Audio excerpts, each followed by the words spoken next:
on in, everyone. Come on in because we are here for the Ready to Love review recap of episode 5. And my name is Deborah.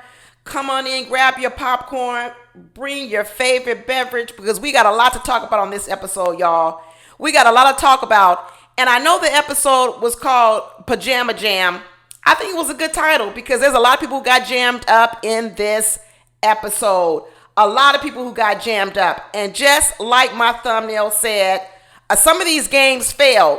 Some of these game plans that these people had failed in this episode. I'm going to tell you right now, Koshia's game plan failed. Hers failed. Laron's failed because they was both playing games. His failed. Who else failed? Jonathan's, that was an epic fail. We're going to talk about that one. That was an epic fail. The games that Chaz was playing, I didn't like them. I didn't like them one bit. We're going to talk about Chaz's games he plays. Will's games that he was playing, Find the Mole, the Whodunit. You know, in a lot of ways it worked because he found her out. He sniffed her out. He said a hit dog will holler. And when he got to Patrice, she started hollering. So I can't say that it failed because he did what he wanted to accomplish, which was find the mole. He was playing the whodunit game. He did find her, but it didn't make him look good. So I don't know. You might consider that a fail too. And then Maya's out here playing games. We're going to talk about the games that Maya is playing. But you know whose game worked? I'm going to tell you whose game worked. Mika's. Mika's game worked. And I'm going to talk about the game that Mika played this episode because it worked. And actually, y'all, I think that Koshiea is going to be the one going home. I think her game plan failed so bad that I think it cost her her spot on the show. That's what I think. But let's go ahead and go through it. Let's start from the top to the bottom, from the rooter to the tutor. And let's talk about it. First of all, let's talk about this failed game plan of Koshiea with Laron. You know, Laron and Koshiea, they tried to give a pact. You could tell they tried to have an alliance. You can really tell. Y'all, they tried to have an alliance. They tried to be the folks from last season. Who was that? Lion Marie. They tried to be Lion Marie and Jessica. Koshiea tried to be Jessica, and Jessica was a master manipulator last season. A master at it. Very, very good at it. And Laron didn't know it, but he was supposed to play the role of Marie. But he didn't play the role. He was a doggone rogue. He went rogue. First of all, Koshiea underestimated the person she chose who she was going to control. I told you from the very beginning that Koshiea likes to control. And she chose Laron to control Laron. But the problem is, Laron likes to be out in the streets. Laron going to do what he do when he gets in front of a bunch of women with some alcohol. Laron told you he goes out to the lounge 5 days a week, Wednesday through Sunday, which means he's mixing and mingling. He already told you he loves to drink. That's what he likes to do, even though he denied it this whole episode that he ain't no party boy. That's fine, Laron. We know what we know. We see what we see. So Koshiea chose the person that she was going to try to manipulate from the very beginning to be Laron. Laron ain't no Marie. Laron ain't no soldier. And let me tell you, Koshiea ain't no Jessica 2.0 because one thing about Jessica last year was she had control over her emotions. She had control. And let me tell you, if you're going to be the captain, like Jessica was the captain and Marie was the foot soldier, if you're going to be the captain, you got to be able to control your emotions. And I told you from the very beginning, Koshiea's biggest problem out here is she can't control her emotions. She ain't gonna never win no fight. She can't never be no leader. She can't never be no captain. Because if you don't have control over yourself, Koshiea, you can't control nobody else. Manipulator rules 101. If you're gonna manipulate someone consistently, you gotta have control over yourself. Even when you are manipulating them with your emotions, you got to be controlling your own emotions. Even if you want to cry, if you want to scream, if you want to level, if you want to do whatever you want, you still got to be in control of it. And Koshiea has no control over her emotions, which means she can't be the leader. She can't be the master manipulator that she wants. And she definitely can't control no wild child like Laron, who gonna do what he do when he get in the club at a pajama party with some alcohol in him. Girl, epic fail. And I believe is going to cost her her spot on this show. They didn't tell us who's going home, but my guess is I think it might be Koshiea. The only reason I think Koshiea might stay is if these producers step in and say, we want Koshiea to stay because Koshiea is good for TV. Because Koshiea brings the drama. She does bring the drama. She's good for TV. She's interesting to watch, whether you hate her or you like her. She's interesting, and she might stay. Because in the end, in this deliberation room, when it's come down to Koshiea versus Mika, the reason why I think Koshiea is going to go home is because the men have more negative feelings towards Koshiea. Hear me out. You have one person they really don't like. That's Koshiea. You have another person like Mika. Well, it's not that they don't like Mika. They just not interested in her. It's just friend vibes. Everyone told Mika, I just feel friend vibes to you, which means they like Mika as a friend. She's cool, but we don't look at you as no romantic partner. Mainly because she ain't want to have no babies and she ain't got no conversation and a bunch of other stuff. But for the most part, it has to do with we don't have any romantic feelings towards you. But Koshiea, they don't like. And let me tell you, when you get ready to take out a person, who are you going to choose to take out? You're going to choose to take out the person who you just don't like because you're just feeling friend vibes? Or you going to take out the person you don't like, period? You don't like them. You don't like their personality. You don't like nothing that they do or say. And that's why I think Koshiea is going to be the one that goes home, because she's got more negatives than Mika. She's got more negatives. Don't mean that Mika ain't going to be the next to go. Mika be next. If Koshiea goes home this week, Mika will be up next unless another one of these women make a major mistake. A major mistake. Mika be next. She will be next. But you know, Koshiea started off very early trying to rope in Laron to be the man she was going to manipulate. Laron was going to be the person that kept Koshiea on the show. You saw it from the very first episode when she was leaning in. She was telling Laron, hey, Laron, you see why I'm leaning into you so I can make you vulnerable to me. And what Koshiea did was Koshiea worked on Laron behind closed doors on the telephone. Laron said it. They both admitted it, that they was locked in, that they were having all these intimate conversations on the phone, locked in, dialed in, right? You my ace, you my number one. We gonna ride this thing till the wheels fall off. That was the agreement when they were on the phone talking. That was the agreement. But what went wrong? Let me tell you what went wrong. This is when the captain, who's supposed to be Koshiea, lost control of the soldier, the dog, which is Laron. Because once Laron got to that Pajama Jam party, and he got a little liquor in him, and he was in his element, which is mixing and mingling around the lounge. This is what Laron does. He's a professional. He does it 5 days a week. Now you're going to put him in the exact same environment he does 5 days a week. And you mean to tell me, Koshiea, you think that dog ain't going to hunt? That dog going to hunt. That dog is going to hunt.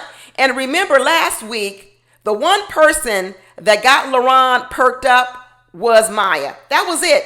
None of these other women got Laron perked up. It was only Maya. Maya was the only one that could kind of get Laron a little bit perked up. And Koshiea knew it. But Koshiea didn't like what Laron was doing at that party. The mastermind, the captain, was losing control over the soldier. So what did Koshiea decide to do to get back control of Laron? She decided, well, if Laron is going to be in here talking to these other women, flirting, even though he was supposed to be my soldier, I'm going to do the same. I'm going to do the same. So she went around talking about, can I fix your plate? Koshiea was working the room, y'all. She was working every man in that room, and she was doing it loud enough for Laron to hear. She made sure that Laron saw what she was doing and who she was talking to, because what Koshiea was trying to do was Koshiea was trying to make Laron jealous.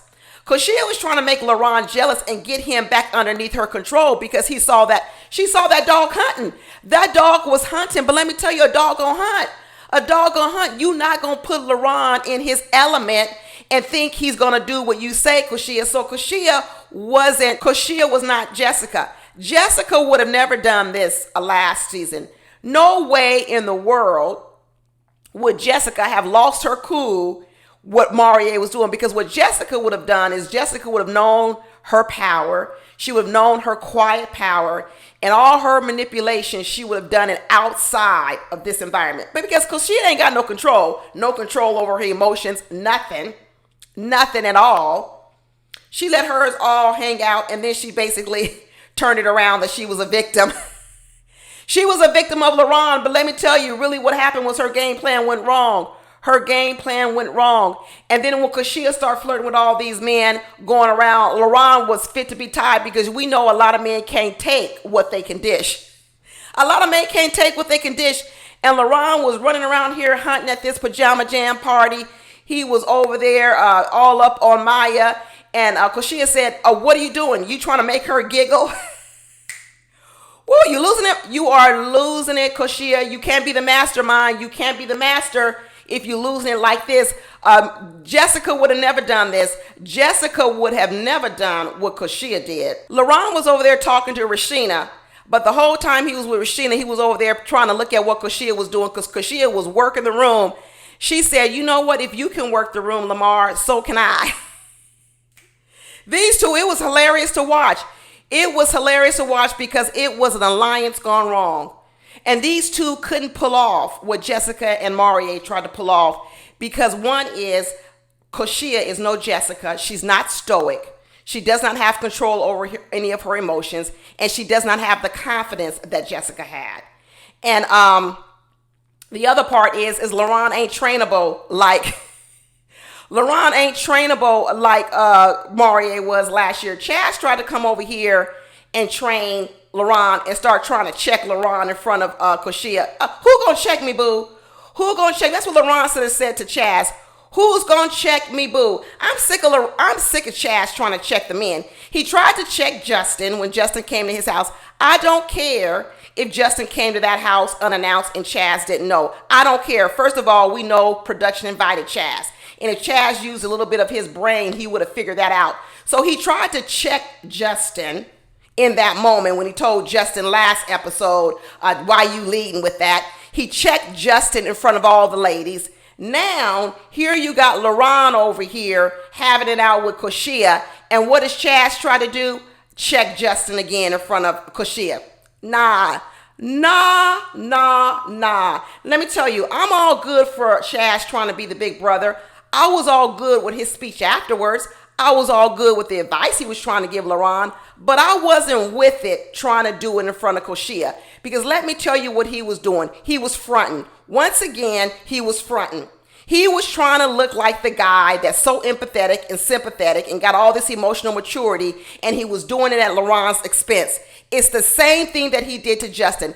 I don't like it. I don't like when you put a person down so you can look good in front of other people, and that's what Chaz was doing. Chaz is real good with subtly putting people down in front of other people so he can look good. He tried to elevate himself over Justin last week and say, why you bringing that up? Why you leading with that? Basically trying to call out Justin as being a fronter, and maybe he's not that person. Now he's over here doing to Laron, acting like he's so much more emotionally mature and he's 15 years older. Well, you should be more emotionally mature. You 15 years older.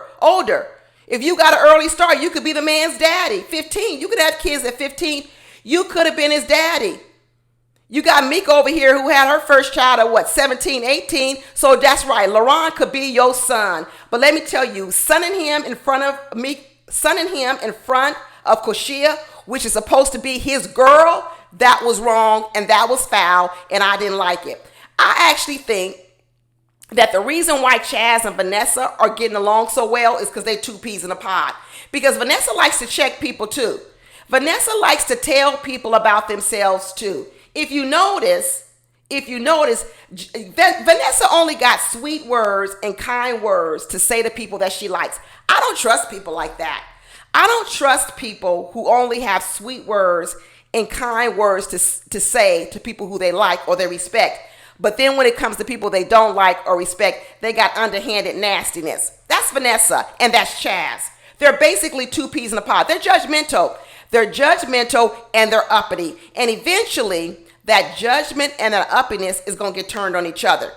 That's why I don't trust people who treat you one way even though they like you and they may respect you, but then when you look over here, you see them treating other people a different kind of way. Because let me tell you, it's only a matter of time before that gets turned on you.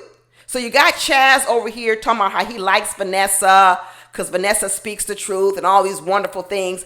But wait till he sees something in Vanessa he don't like. I'm going to tell you right now, that little stuff he does to Justin, that little stuff he does to Laron, he going to end up doing it to Vanessa because he likes to elevate. He likes to elevate, and he does it at your expense.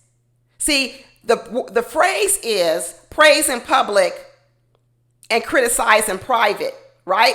Public praise, private criticism. That's the phrase. But Chaz is different. He likes to praise and criticize in public. He likes to do both. He may call it being a straight shooter or whatever, but there's a skill to it. There's a tact to it. Right? And I believe that Chaz likes to elevate, make himself look better. Even in this game plan, look what he did. Look at what his question was to Patrice. His question to Patrice was, who's the sexiest here in this room? Who's the sexiest person? He already knew what the answer was. He already knew. You could tell by the way that he chose her that he already had been told that all the ladies think he's the sexiest. So what he did was he chose Patrice. He chose that question to let all the other men know that I'm the sexiest. He already knew the answer. Chaz likes to front on the men, and anytime the men do anything wrong, Chaz gonna check them. Who gonna check me, boo? Somebody need to walk up to Chaz and say, who gonna check me, boo? Chaz is playing the game. Chaz's game is say, not only am I gonna win, I'm gonna take out a few of these brothers. I won't be surprised if Chaz makes it to the end because he got a good game plan. It don't mean I like his game plan. It doesn't mean that I don't like it. But I see you, Chaz. I see you. I wouldn't be surprised if Chaz and Vanessa make it all the way to the end. I wouldn't be. But the minute anything goes wrong between them, the minute something they don't like about each other, they're going to tell each other. They're going to tell each other. Because I really don't think that they have kind words and a lot of nice things to say to people, except if they like them. Because let me tell you, that other little scene that Vanessa had with Laron when they went on the paddle boat, that was an epic fail too. Instead of going to the bar or the lounge 5 days a week, Laron need to get in the gym. Laron needs to start going to the gym 5 days a week. Instead of lifting that beer, instead of lifting that Henny and Coke or that Hennessy or whatever he's drinking, whatever his drink of choice is, dark liquor, light liquor, maybe he needs to go in the gym and start lifting some iron because he's out of shape. When he fell in that water load, I thought we was going to have to call 911. What kind of swimming was that? Water was going everywhere. Water was going everywhere and he wasn't going anywhere. What kind of swimming is that? He needs to get in the gym. He needs to lift some weights and he needs to do some stretching and a whole lot of things. But let me give it to the two queens out here who was very, very limber, Alexis and Vanessa, because they could touch their toes. They could stretch. They could do it all. Shoot. I need to get that limber. I need to get out here and do more stretching like them because I was impressed, and I was impressed with that yoga on that paddle boat, Vanessa. Girl, you did excellent. I've stood up on a paddle boat and it's hard. So to do that, plus have to do a yoga pose, girl, I got to give it to you. You got a strong core. I got to give it to you. Even though she fell in the end, that's okay. That's okay, girl. You outdid Laron. Laron couldn't stand on the paddleboard. He couldn't do yoga on the paddleboard. He can't even swim. I know he didn't choose this date. The producers had to choose this date. Absolutely. Laron's best date is sitting at a restaurant in front of a plate of catfish. Come on, y'all. That's his best date. Sitting in a restaurant with a plate of catfish and two fingers, a double Hennessy. We know what he do best. We know what he does best. But Will told us last week, he said, I'm on a mission next week. He said, I'm going to hunt these people down. It's war. This man spent all his time trying to figure out who the mole was, who the whodunit was. He had to interview all the women. Who said I was sleeping on a pallet? Who said I was a homeless? Who said it? Who done it? I need to find out because I need to tell them I'm a multimillionaire. I'm a multimillionaire and I don't need to sleep on no floor. I got to tell somebody. I don't know what kind of money Will got. Maybe he does have a lot of money. Maybe he does have several houses, but I'm going to tell you, he knew money. He's absolutely new money. Because anybody with old money don't spend this much time trying to figure out who said that they're going to sleep on the floor. This wasted energy, Will. This a whole lot of wasted energy to run around and try to figure out who said I'm sleeping on the floor. This means that you got wasted energy and you got new money. I'm going to give it to you. Let's say you got a couple of houses. You are new money. You new money. Once you have money for a little bit of time, you could care less. Now, yeah, you don't want no one running around talking about you broke, especially a man. Let me tell you, calling a man broke is fighting words out here in these streets. A broke. Don't no man want to be broke. Most men's whole identity is centered around their careers and their money. All of it. I know women, we don't care as much about it. I know we ain't always puffing up our chest about it. But let me tell you, the two biggest fighting words to men are to call them broke. To call them a scrub, a dusty, or whatever else. Calling them broke is those are fighting words. So I know why Will said in his mind he wants to go to war. The problem is he actually did it. Will, just because you failed it don't mean you should do it. That was an epic fail. You should not have gone out and spent all your time running around trying to figure out who said you sleeping on the pallet. Because once he even figured out who it was, he found that dog, Patrice, and that dog started hollering. And he was like, ding, ding, ding, ding, ding, ding, ding, ding. I found her. And once he confronted her and told her, I found you, you the one that said it, Patrice sat up there and said, well, that's what you told me. That's what you told me. I don't know, to be honest with you, the way Patrice handled it with Will, I didn't think it was good either. I didn't think it was good from a mature point of view. I like the fact that she stood her ground and said, that's what I heard. But I didn't like the way that she was really so dismissive over him. I didn't really like that. And I could tell that she has a lot of contempt for Will already. She don't like Will. And I'm wondering, when did it come to the point where she didn't like Will? Did she not like Will because Will was confronting her the way he did? I don't think so. I think Patrice started not liking Will prior to that conversation of even sleeping on the pallet on the floor. That's why I think Patrice said it. Because when you like someone, if she found a connection with Will, or she even liked him as a person, I don't think she would have brought that story back to the women's lounge. That's what I know. So even when she brought it back to the lounge saying, I think Will sleeps on the floor, she would have never brought that story back had she already liked Will. So I think she didn't like Will from the very beginning, probably because Will's got a big old ego. He does. He got a big ego, and his ego is going to get him in trouble. His ego's going to get him in trouble. And really, it's the reason why I don't know if he and Alexis are a good match, because that might be too much heat in the room. It might be too much heat in the room. I'm not sure Alexis and Will can manage each other. We'll see. We'll see just how much Alexis has with men, and we'll see just how much vibrato that Will exercises over women. So far, I haven't seen any clashing with the two of them. So I'm going to say, okay, so far they're doing okay. But once those egos get involved, I wonder if Will be able to handle a woman like Alexis, because Alexis does have a strength to her. We saw it with Koshiea. She doesn't always display it. She doesn't always pull out her gun and shoot it. I think she's a little bit more crafty, has a bit more control over her trigger. She has a lot more control over her trigger, but that doesn't mean she ain't packing a bunch of bullets. She's packing a bunch of bullets, and I just want to see if she'll pull them out on Will at any point in time, or will Will get to still front his protector, provider, and vibrato. But I go back to what I'm saying is I don't think that Patrice likes the vibrato of Will at all. And I'm not surprised. Because I like Patrice. I do like Patrice. I think I haven't seen anything with Patrice I don't like. And I still think I can still see Patrice and Alonzo doing well. And just like Patrice told us very early on, she likes younger men. She said it very early on. And, when we listen to Patrice's dating history, she said a lot about, men she had to go see for 45 days, go see men. and different things. So I think Patrice is a go-getter. I think Patrice is a leader. I don't think Patrice minds taking the lead. So I think that in that respect, that's why I said that she and Alonzo could have a chance, because Alonzo does need leadership sometimes, because we know he's immature. So he does need a woman who could take the lead sometimes, because I don't think he was always going to be able to do it. He's going to be a lot of fun when he was doing that kid and play and putting on that hair bonnet.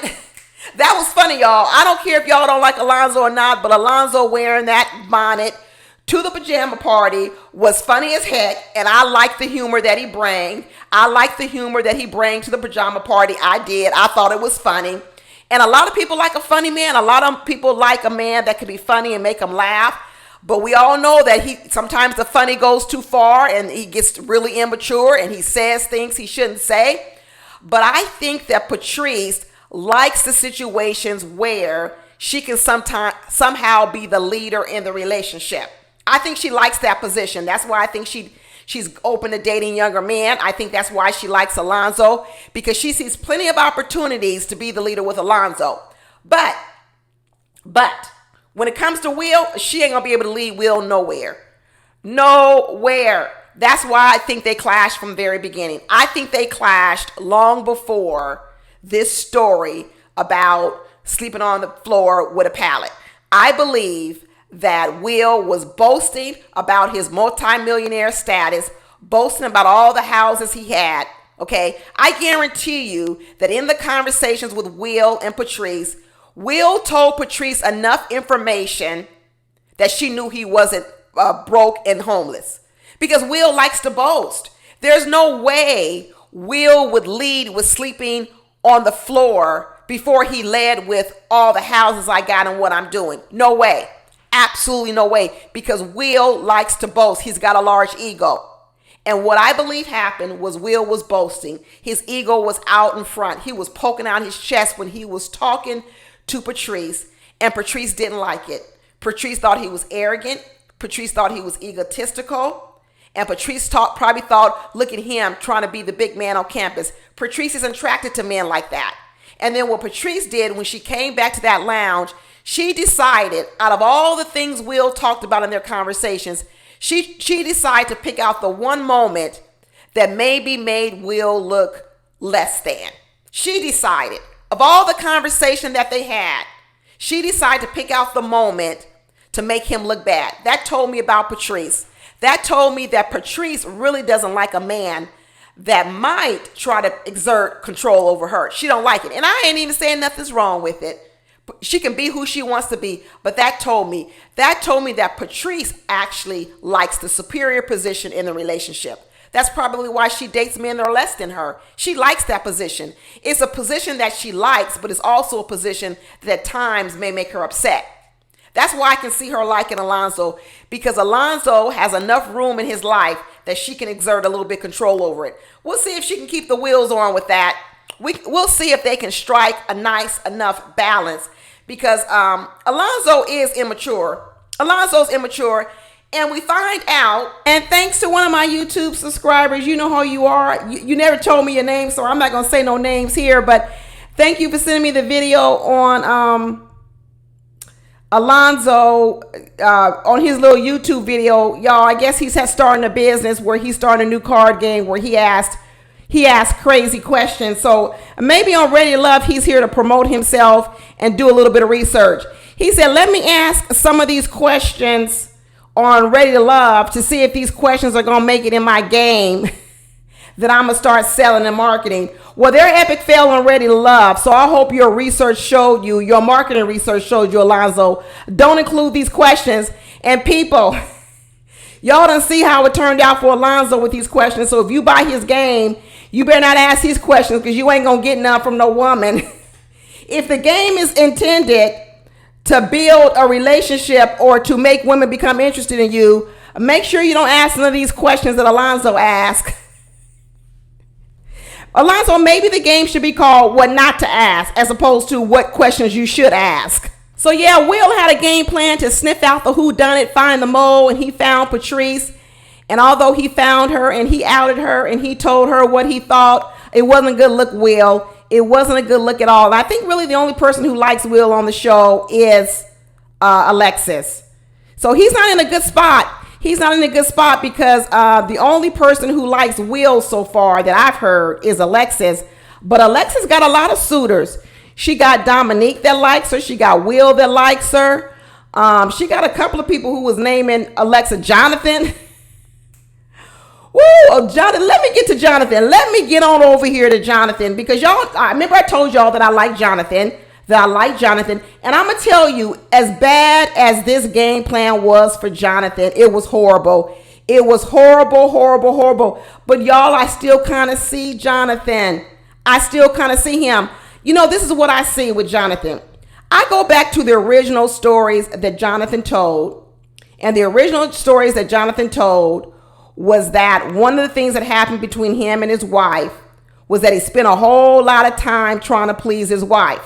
A whole lot of time trying to please his wife. He lost himself in his wife. Now, remember when Jonathan was asking all those questions on the first couple of episodes, a lot of you didn't like the questions, but one of the things that I saw from the questions that Jonathan was asking, I felt Jonathan was asking those questions so he could figure out what you liked. And then because he was trying to then use that and say, I'm going to give you what you want. I think Jonathan is a person. I do think that he's a giver. I do think that he's a pleaser. And I think what he does is he asks questions to figure out what you like so he can then do that for you so then that you will like him. That's what I think. That's what I think he does. So let me tell you how knowing that about Jonathan, or me thinking that about Jonathan, because I don't know it for sure, y'all. I don't know it for sure. Me thinking that about Jonathan, this is how I think what he did with Alexis went real wrong.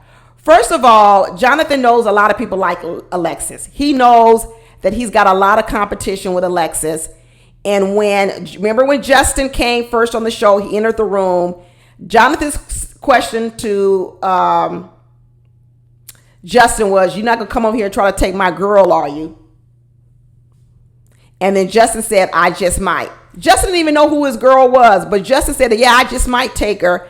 But he had already staked a claim on a woman. He had already decided which woman he really wanted. And I think it's Alexis. And now he's decided, I want Alexis. Now, even all this toe sucking, I think a lot of this toe sucking that he likes to suck toes, that was all to make Alexis like him, because I think at one time Alexis mentioned she liked the toe sucking. She thought that was sexy. This is back on episode 1 or 2. So he led with that real heavily. Now we have here this little fail where he decides he's going to put Alexis straddle on him. Let me tell you where I think that came from. That came from the earlier conversation when Alexis and Jonathan were having a conversation, and Jonathan came out the bat and he said, listen, I don't want to beat around the bush. I don't want to play no games. I just want to tell you straight up, I like you. I'm very interested in you. I want to be with you. He laid it out on the table. He did not mince no words. He did not run around no bush. He didn't say anything. He laid it right on the table. Right on the table. He said, let's get down to business. He said, let's get down to business. Jonathan was ready to negotiate. Jonathan was ready to lay out a plan on how this is going to work. And Jonathan said, you know what? How would this work? Because I'm a chill, laid back kind of guy. That's what he told Alexis. I'm a chilled and laid back kind of guy. And he says, how about you? And Alexis said, oh, I'm not chilled and laid back. So right then, Jonathan said, oh, snap. Then maybe my chilled and laid back self may not be what Alexis wanted. That's what Jonathan said in his head. He said, oh, maybe me being chilled and laid back and calm and not out there doing wild stuff like it sounds like Alexis may want, maybe she won't like me. Then what did Jonathan decide to do? Because it's not really his personality. He decided, I'm going to drink me some liquid courage tonight. I'm going to get sauced up. And I'm going to get the courage to do something out the box. Wild. Because in his mind, he's thinking that's what Alexis wanted. Maybe he's thinking in his mind, Alexis wants to see the wild side to me. Because he says, oh, I can't turn up. I can get a little wild. Okay, Jonathan, I don't think so. I don't think Jonathan is really on the real wild side. But I think he felt he needed to show a little bit more of a wild side to Alexis, because Alexis said to him, no, I'm not so chilled and laid back. And I think that's why Jonathan chose to do this. It was a fail. It was an epic fail. But I think he did it in order to show a different side to Alexis that he thought Alexis wanted to see. Once again, he chose to do something to please her. And I don't really think it was really Jonathan. I don't think it was really Jonathan. I think this sealed his fate. I think that this sealed his fate, that Jonathan's not going to make it, because let me tell you, that outward display that Alexis was his one he really wanted, he went balls to the walls. He let it all hang out. He put all his cards on the table, and guess what happened? It was a fail. It was a fail in two ways, because now Alexis is going to be turned off by Jonathan. That was too much. It was cringy. It was over the top. And Alexis isn't going to like that. She's not going to like it. So she's going to be turned off from Jonathan. And then what it's going to do is it's going to turn all the other women off, all the other women off to Jonathan. And you know what? Jonathan may not care. He may be, so what? I put my cards on the table. This was the only woman I wanted. I laid it all out. I played my big joker. I did whatever I had. I played all my cards. And guess what? He's going to lose, because it turned off not only Alexis, she's not going to want him, and it turned off the other women in two ways. One, it was cringy. And second of all, the fact that you sold that much display over wanting Alexis, and none of these women like Alexis. None of them. A lot of them don't even like Alexis. They're going to be turned off by Jonathan. They already didn't like him too much. Mika didn't like him, because we know Mika's in charge. Mika's in the charge of spreading things around about men she don't like. She real good. Like I told you, when I saw Mika in the comments of DeMonte on the exit interview, I already knew who Mika was. Mika's the one that goes around and talks about these men, because she knows most of the men don't want her. So I already know Mika was spreading some information about Jonathan. So Jonathan ain't gonna make it. It won't be long before he ends up being off, because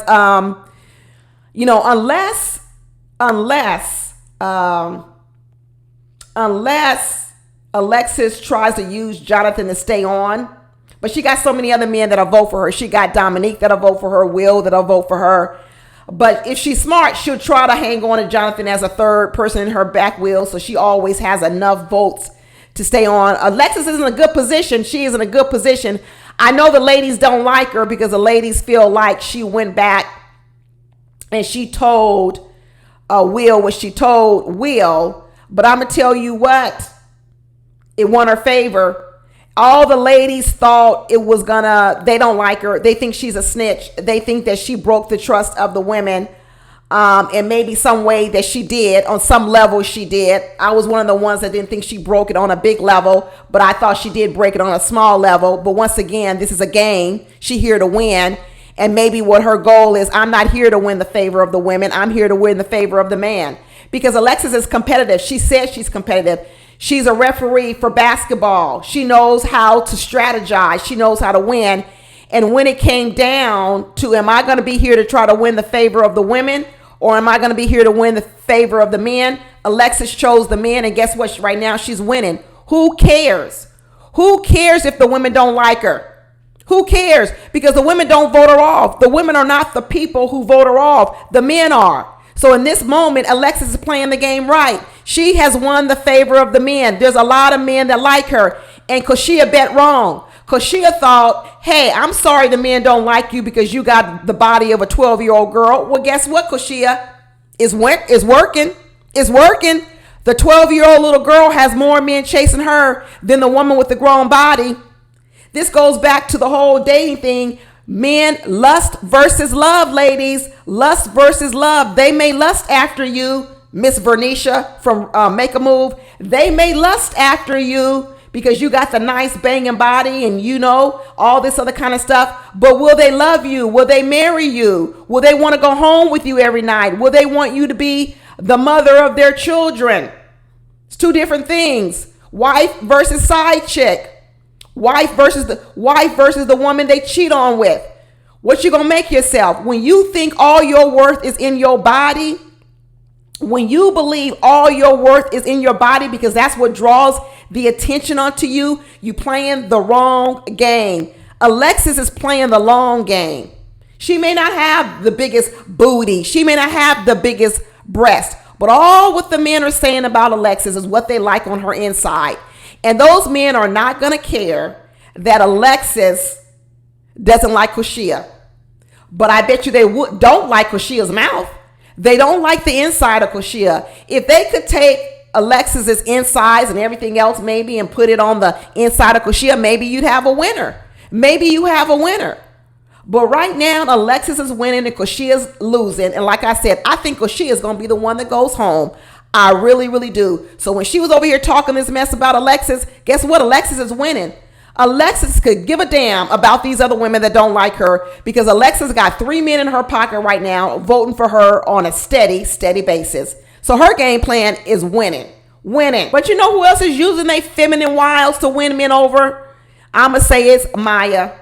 Maya's kind of winning and losing at the same time, y'all. She's kind of winning and losing. Let me tell you how she's winning. She's winning because she got William over here thinking he got a chance and he doesn't have a chance. Do you notice every time Maya's with William, she always looking somewhere else? Have y'all noticed that? Have y'all ever noticed that when she's spending time with William, she's always looking around somewhere else? Remember on that date last episode when Jonathan was there and Jonathan was trying to hug up on Maya? Maya was looking somewhere else. Remember when Maya was talking to Laron? Maya was looking somewhere else. Remember when Maya's talking to William, she's really looking somewhere else. Maya got all the right words to say. She knows exactly the right words to say. She knows how to use her feminine wiles, but she doesn't like any of these men. You could see it. Maya is playing the game to stay on this game, and she's using William to do it, and William is falling for it. He's falling for it. This is starting to remind me of Aries wasn't as bad. She didn't use her feminine wiles all the time. But this reminds me of a man latching on to Maya real soon, just like last season when Phil latched on to Aries real soon, even though we knew Phil wasn't getting no Aries. I know women hated when I said is Maya out of Phil's league or is Maya out of William's league. People got mad at me. Maybe it was a wrong choice of words, but the point I was trying to make was, did William really have a shot at Maya? Let me change my phrasing. If y'all don't like the phrase out of my league, let me trace. Does William have a real shot at Maya? Hell to the no. William does not have a real shot at Maya for whatever reason. But she is using William to stay on the show, and she's giving William just enough energy to keep him roped in. Just enough energy, even though she knows William ain't her forever. William with 2 ex-wives and 3 kids?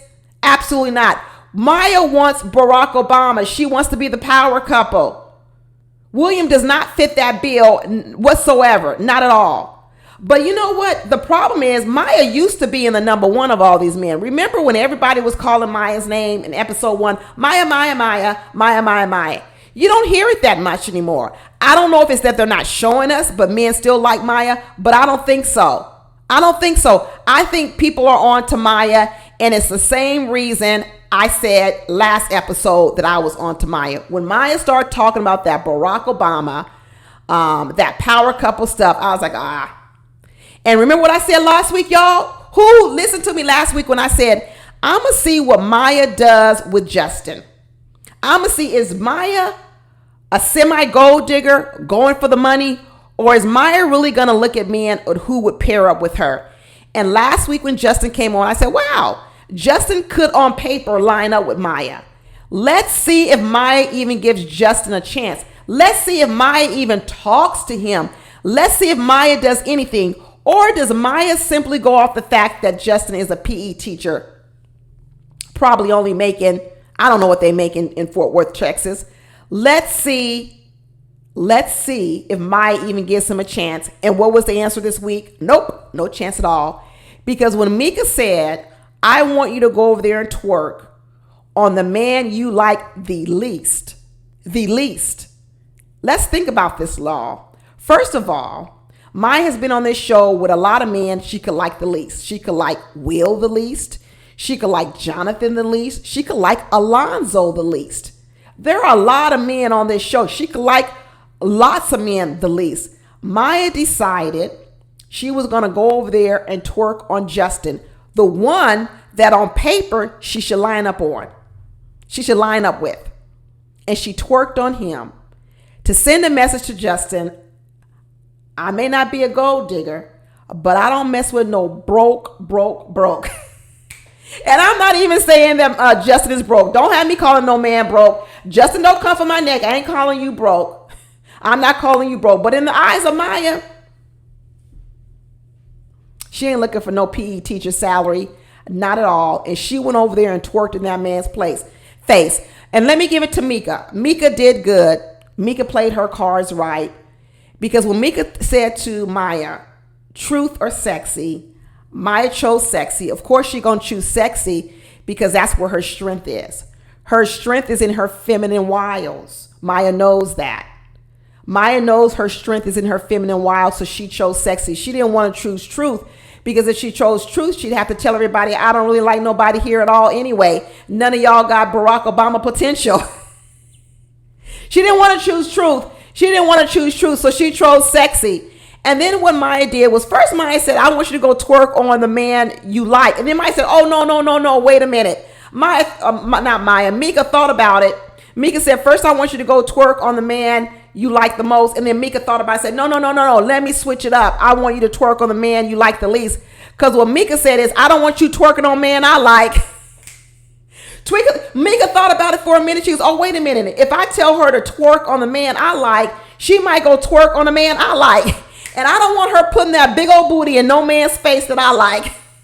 Mika, you did good, girl. You did good. When I talk about a game plan that worked this episode, Mika's game plan was on point. Mika took care of business this episode because let me tell you what Mika did.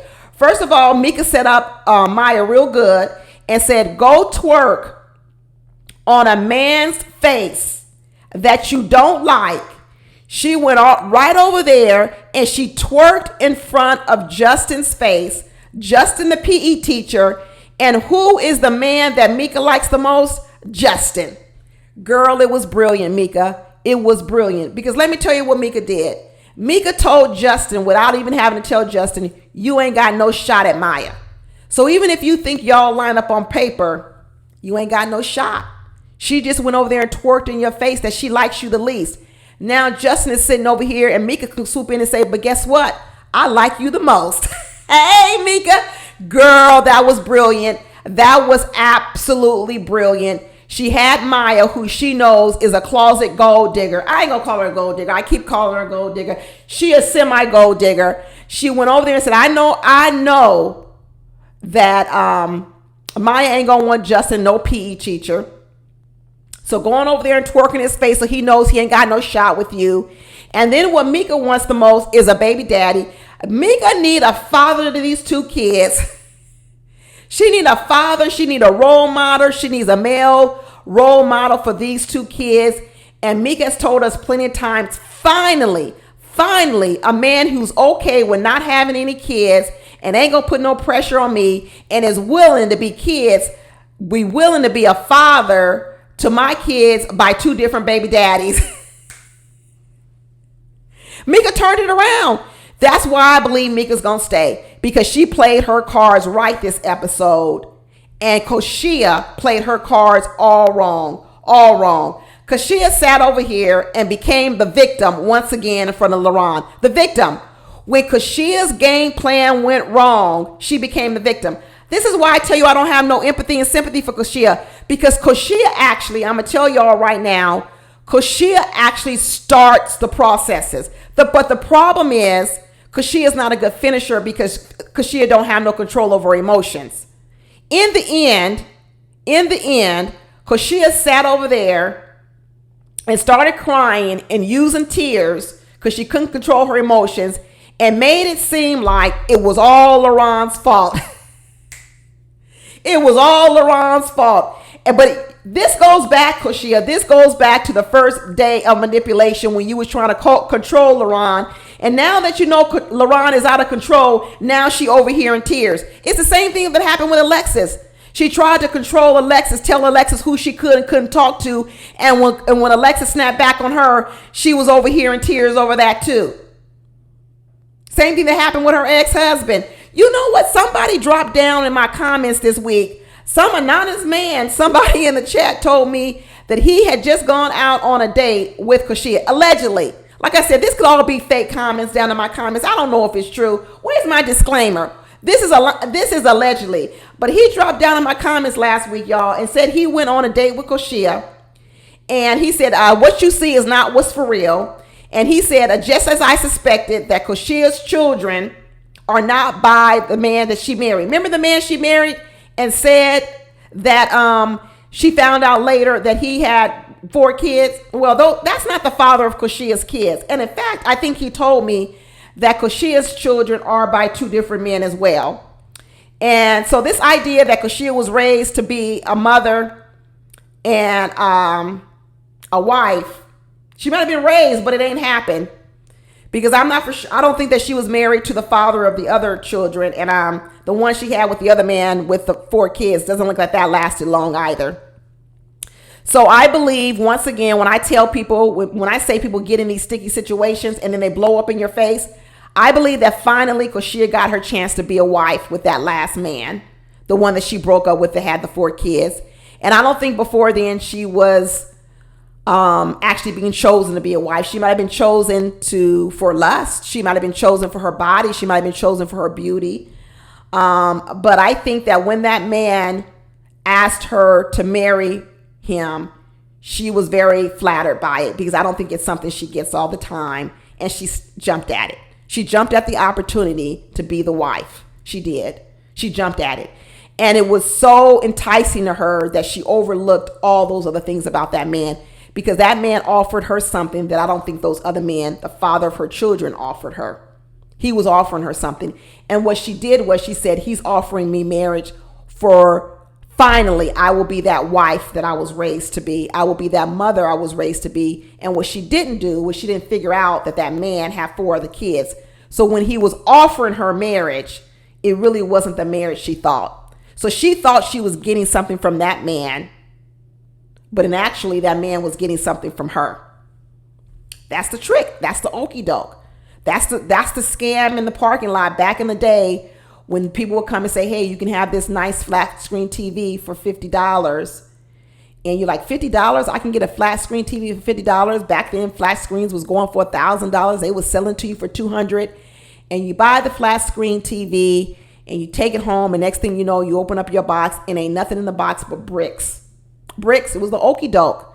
You think you're getting something for free. You think you get something for cheap. You think you're about to get over on somebody. And in the end, the boomerang gets thrown on you and the joke is on you. And that's what happened with Koshia and Lauron. Koshiea thought she was going to use Laron, play Laron. She thought she was going to be Jessica 2.0, and that Laron was going to be Marie 2.0, and she bet wrong. And Laron went up in that lounge with his Hennessy and Coke and flipped that script on her, and then they was both mad. Plan gone wrong. Koshia was over here trying to son Justin, telling Justin he needs to put on some more weight. I need to feed you. Koshia likes to treat men like little boys, little men. That's what she likes to do. She likes to treat them like little boys and little men, telling Justin, I need to put some weight on you. I need to feed you. You're too skinny. Don't no grown man want to hear that from you. Girl, she could say she want to cook for him, but then putting him down and talking about how skinny he is and how he's too thin. No man wants to hear how you don't look at him as being a strong man, and no man wants to hear you looking at him as being a weak man. Because when you tell a man he needs to put some weight on, you're also telling him he looks weak. That's what you're telling him. That's what he hears. You need to put some weight on. You look weak. That's what she's telling him. She's talking to him like he's a little boy. Once again, she likes to control. But her shit go wrong. It goes all the way wrong. She roped Laron in those private conversations, being all mysterious and talking about we together. And then when they got out in public, she couldn't hold it together. She's no leader. She's no captain, not at all. And when she flipped it from being the mastermind to being the victim, I was like, this girl, she done gone from being the mastermind to the victim. And she sat over there with her tears and she told Laron, whatever you put on me, I will accept. Girl, Koshiea was over here repeating what people have told her over the years. People have told Koshiea that she's a hardhead and that she doesn't listen. We're not the first people to say it. I'm not the first people to say it because she has heard it her whole life. She's heard it from a lot of people. So in here, when she's now starting to play the victim, she decides, I'm going to use the very words that people have always said about me. I'm going to now use those words against Laron in her mask when she's trying to manipulate him and actually turn myself into the victim. When you listen to Koshia's speech, when she says, whatever you want to put on me, I will accept it. Girl, we know you don't accept nothing people put on you. You are a hardhead. But here she says, oh, I will just accept what you say about me. A manipulation tactic number one. When she tells Laron, you're not talking to me, you're talking at me. Come on, y'all. Who is the biggest person on this show that talks at people, cusses people out, tells people off? It's Koshiea. So what people have told her, you're not talking to me, you're not talking at me, she takes the very feedback people have given her, she turns it around on Laron. And Laron is like, what? Are you trying to put me in a trick bag? Am I in the Matrix? Laron is like, what is going on? Then she pulls and says, I will sit here and I will sulk in my misunderstanding while you chastise me. That's you, Koshiea. That's exactly what you did 2 weeks ago to Alonzo. You made him sit there. You made him sit in his misunderstanding, and you chastised him. This girl, this is darn near diabolical. She sat there and said, oh, I will sit here in my misunderstanding and let you chastise me. I was like, who is Koshiea describing? Is she describing Laron, or is she describing herself that people have told her about herself? Laron said, this is some bullshit. I'm not going to sit here and listen to this shit. He said, I may be drunk on some Hennessy and Coke, but I have enough sense to still know that this is some bullshit going on.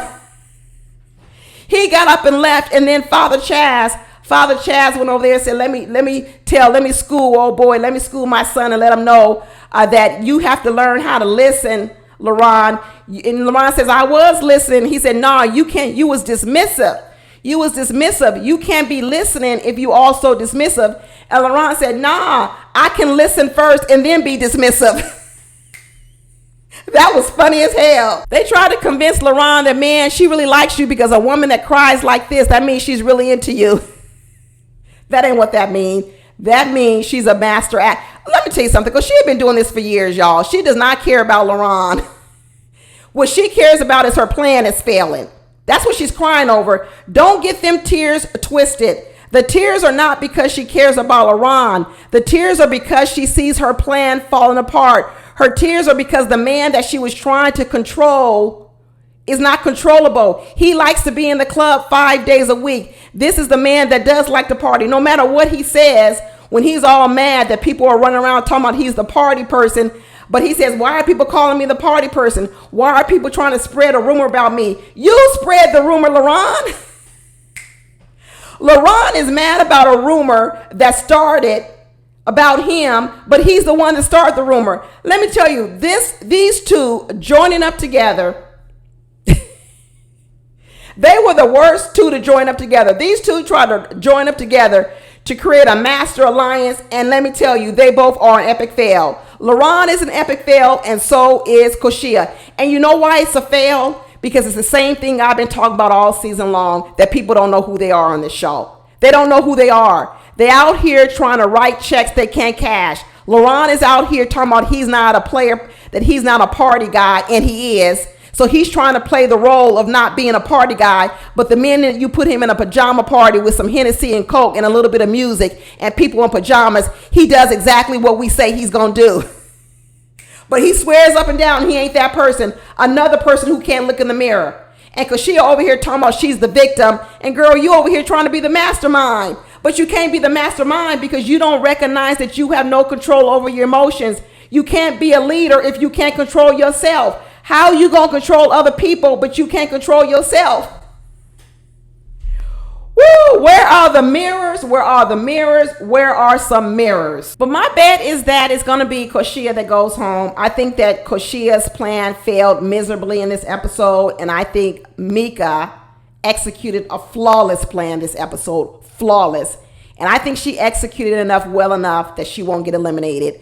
Because in the end, the men will choose the one they like the very least. The one they don't really like. And I think that's going to be Koshiea. I think it's going to be Koshiea. And I think Mika's going to get to live another day. But it won't be long before she goes home too. But at least she bought herself an extra 7 days. An extra week. But anyway, that's it, y'all. I'll talk to y'all next week. Or more than likely, I'll probably come back on Monday and do a card talk video if something interesting comes out of these comments. If y'all give me something interesting to talk about on my next card talk down in these comments, then I'll do a card talk video on Monday about what you guys talk about down in the comments. But that's it, y'all. Talk to you later. Bye.